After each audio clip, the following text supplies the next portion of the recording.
Hi friends, welcome to my channel. Birthday సందర్భంగా రవితేజ కొత్త cinema mass జాతర సినిమా గ్లిమ్స్ అయితే రిలీజ్ అయింది. సినిమా గ్లిమ్స్ అయితే సూపర్ గా ఉంది. గ్లిమ్స్ చూస్తేనే అర్థమవుతుంది ఇది యాక్షన్ సినిమా అనేది, కంప్లీట్ మాస్ ఎంటర్టైన్మెంట్ సినిమా అనేసి సినిమా గ్లిమ్స్ చూసిన ఎవరికైనా అర్థమైపోతుంది. సో పక్కాగా ఇది మళ్ళీ కంబ్యాక్ సినిమా రవితేజకి. ధమాకా తర్వాత మంచి హిట్ లేదు, ప్రయోగాలు అయితే చేసినాడు కానీ ఒక మంచి సినిమా ధమాకా తర్వాత మంచి హిట్ లేదు రవితేజకి. సో ఇదైతే పక్కాగా ఖచ్చితంగా హిట్ అవుతుంది సినిమా. ఎందుకంటే లుక్ చూస్తేనే క్రాక్, విక్రమార్కుడు, ఇంకా కొన్ని సినిమాల్లో పోలీస్ క్యారెక్టర్ చేశాడు. ఆ క్యారెక్టర్ అయితే గుర్తొచ్చింది. విక్రమార్కుడు సినిమాలో ఎంత పవర్ఫుల్గా పోలీస్ ఆఫీసర్గా చేశాడో, సో క్రాక్లో కూడా అంతే పవర్ఫుల్గా చేసినాడు. రవితేజ పోలీస్ ఆఫీసర్గా చేసిన ప్రతి సినిమా హిట్. సో ఇది కూడా కంపల్సరీ హిట్ అవుతుంది.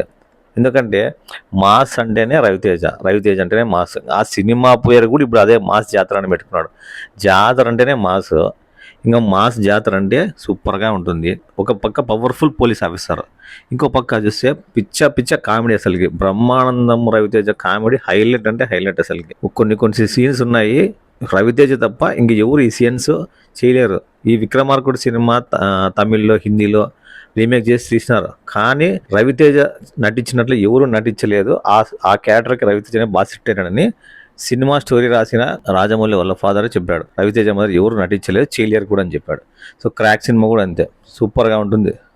పవర్ఫుల్ పోలీసుగా సూపర్ ఉంది సినిమా. క్రాక్ పిక్చర్ కూడా అంతే చాలా బాగుంది సినిమా. రవితేజ కామెడీ సినిమాలు ఉంటాయి, వెంకీ, దుబాయ్ సీను, కిక్, రాజా ద గ్రేట్. అస్సలు ఆ క్యారెక్టర్లో రవితేజన్ తప్ప వేరే వాళ్ళని ఎవరిని చూడలేము అసలుకి. ఆ వెంకీ దుబాయ్ సీన్లో కామెడీ ఉంది ఇప్పటికి కానీ, హైలైట్ కామెడీ. ఆ ట్రైన్ సీన్ అయితే హైలైట్ సీన్ అసలుకి. ఏం కామెడీ అసలుకి. కామెడీ రవితేజ సినిమాకి ఎక్స్పెక్టేషన్ పెట్టుకోబోయేది ఒక కామెడీ, ఒక యాక్షన్. అసలు కామెడీ అట్లా చేస్తాడు, యాక్షన్ అట్లా చేస్తాడు. ఒక కామెడీ హీరో ఎక్కడే కానీ అంత యాక్షన్ చేయలేడు, కానీ రవితేజ చేసినట్లు యాక్షన్ కానీ, పవర్ఫుల్ యాక్షన్ కానీ, కామెడీ కూడా దానికి అసలు దానికి దీనికి వేరియేషన్ లేకుండా క్యారెక్టర్స్ అట్లా పండిస్తాడు. అసలుకి క్యారెక్టర్లో జీవించిపోతాడు అనమాట. ఆల్రౌండ్ క్యారెక్టర్ చేసే టాలెంట్ మన తెలుగు ఇండస్ట్రీలో కొంతమందికే ఉంది. ఆ కొంతమందిలో రవితేజ ఒక్కడు. ఇంకా మిగతా ఇండస్ట్రీలో, హిందీ ఇండస్ట్రీలో నాకు తెలిసి అట్లా మంచి క్యారెక్టర్ చేసేవాళ్ళు నాకేం కనపడలేదు. ఒకప్పుడు ఉన్నారు, ఇప్పుడు కొత్తగా వచ్చిన వాళ్ళు అయితే నాకు ఎవరు కనపడలేదు. గ్లిమ్స్లోకి వస్తే లుక్ అయితే రవితేజది డిఫరెంట్గా ఉంది. సో ఆ సినిమాకి ఈ సినిమాకి పోలీస్ ఆఫీసర్ ఉండొచ్చు, కానీ కొంచెం కొత్తగా ఉన్నాడు ఈ సినిమాలో. ఈ కత్తి పట్టుకొని ఇట్లా మీసాలు తిప్పడం కానీ, అది కొంచెం సీన్స్ జస్ట్ ఎక్కువసేపు చూపలేదు. సినిమా స్టోరీ ఎట్లా ఉంటుందో అంచనా వేసే కూడా ఛాన్స్ ఇవ్వలేదు డైరెక్టర్. జస్ట్ ఫస్ట్ లుక్ మాదిరి జస్ట్ గ్లిమ్స్ అయితే రిలీజ్ చేశాడు. మొత్తం అంతా యాక్షన్ గురించే ఉంది సినిమా. సో ఈసారి అయితే మామూలుగా ఉండదు, సూపర్ అంటే సూపర్ మాస్ ఎంటర్టైన్ మాదిరి ఉంటుంది. రవితేజ గురించి చెప్పాలంటే ఫస్ట్ సినిమా ఇండస్ట్రీలోకి వచ్చిన నుంచి అన్ని క్యారెక్టర్ ఆర్టిస్ట్ సైడ్ క్యారెక్టర్ పాత్రలు అన్ని వేసుకుంటూ వచ్చినాడు. కష్టపడి ఇండస్ట్రీలో పైకి వచ్చినాడు. 1999లో ఫస్ట్ నీ కోసం ద్వారా హీరోగా పరిచయం అయినాడు. అంతవరకు ప్రతి సినిమాలో క్యారెక్టర్ ఆర్టిస్ట్ పెద్ద హీరోల దగ్గర ఫ్రెండ్ గాను, వాళ్ళ పక్కన అసిస్టెంట్ గాను, అట్లా యాక్ట్ చేసుకుంటూ వచ్చినాడు. సో ఇప్పుడే అదే వాళ్ళ దగ్గర అసిస్టెంట్గా, పక్కన సైడ్ హీరోగా, సైడ్ ఫ్రెండ్గా నటించిన వాళ్ళకంటే ఇప్పుడు రవితేజనే మంచి పొజిషన్లో, పెద్ద హీరో పొజిషన్లో ఉన్నాడు. కానీ రవితేజకి ఎక్కడే కానీ గర్వం కానీ, పొగరు కానీ ఎక్కడే కానీ ఉండదు. అసలు ఇంటర్వ్యూస్ చూస్తుంటాం కదా, సినిమాలో ఎట్లా ఎంజాయ్గా ఉంటాడో ఇంటర్వ్యూస్లో కూడా అంతే ఎంజాయ్గా ఉంటాడు.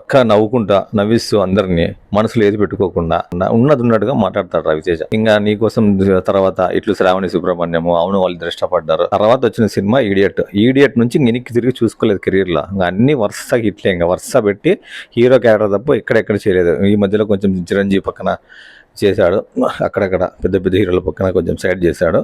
సైడ్ హీరోగా, రెండో హీరోగా చేశాడు. కానీ ఇండస్ట్రీలో మాత్రం ఒక కామెడీ కానీ, ఒక యాక్షన్ కానీ రెండు చేసే కొంతమంది హీరోలలో రవితేజ కూడా.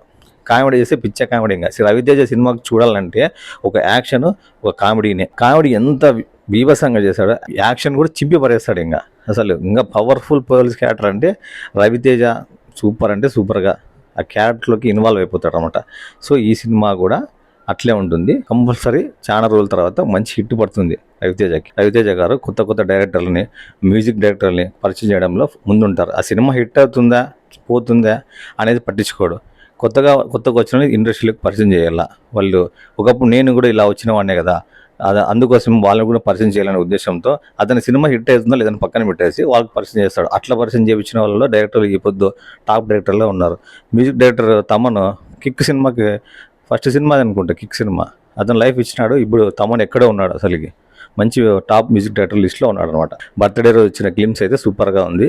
సో నెక్స్ట్ సినిమా ఖచ్చితంగా సమ్మర్లో అయితే రిలీజ్ కాబోతుంది. సినిమా అయితే జాతర ఊర మాస్ ఎక్సలెంట్గా ఉంటుంది. బాయ్ ఫ్రెండ్స్, నా ఛానల్ లైక్ చేయండి, షేర్ చేయండి, సబ్స్క్రైబ్ చేయండి.